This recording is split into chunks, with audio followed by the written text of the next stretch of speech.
Are you afraid to get feedback from anybody? I know I used to. Why? Because our inner critic is so fearful of getting criticized, of finding out that, you know what, you might have made a mistake or you could do things differently.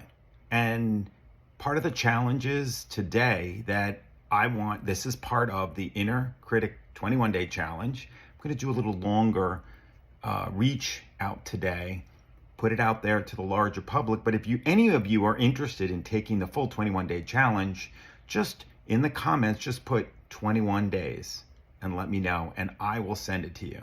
But for right now, I want to get back to seeking feedback. Why? Because it is really hard sometimes to do that, to hear somebody say, you know what, that was great, but you could have done better.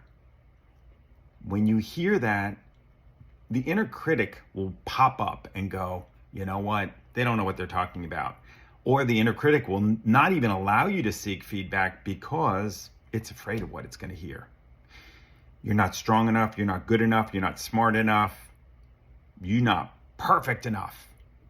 Whichever inner critic it might be, I don't know. For me, I've got the perfectionist maestro. I also have a little bit of the what I would call the harmony enthusiast, which is the person who's always trying to make things simple and not stir the pot, not to make anybody upset. So I don't necessarily want to seek feedback because I don't want to know and what other people are thinking. So I always ask for feedback. Why? Because I don't want that inner critic in charge. And my inner critic used to be in charge. He used to be 6 feet tall. Now, he's only 6 inches. And I'm learning to develop the inner coach, which is part of what the Inner Day Challenge is all about. Each one of these steps is helping you to practice.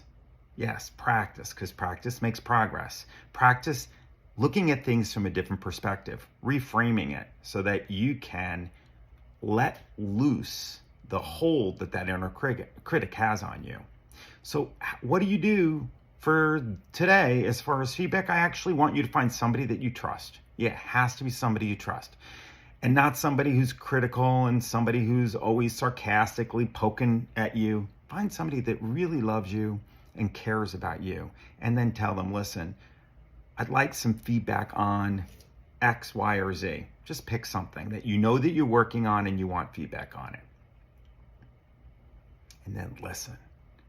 Listen without saying anything and listen to the inner critic when that criticism comes, which is really a gift or an opportunity. I want you to actually listen to it as a gift, meaning this information is something that you might be blind to. And the opportunity is for you to hear it so that you could pivot, so that you could change, so you could see things differently. It's really not that hard to do, but initially asking for that advice or for that feedback, it's really tough because it makes you feel vulnerable. And remember, back last week, we worked on vulnerability. Well, this is another one, another little step to help you create a little bit more vulnerability and make yourself a little less guarded. So that's something that I want you to do, is to ask today and see what kind of feedback you get and then share it in the comments. It's okay for you guys to start talking about this. Yeah, your inner critic saying, no, I'm not doing it. But guess what? By just sharing it, you're actually reframing it and you're going to quiet that inner critic. I'll see you tomorrow if you want to see me tomorrow, join the Facebook group, Optimized Health for Leaders, and I am doing that Inner Critic 21-day challenge within there. Otherwise, I'll see you next week.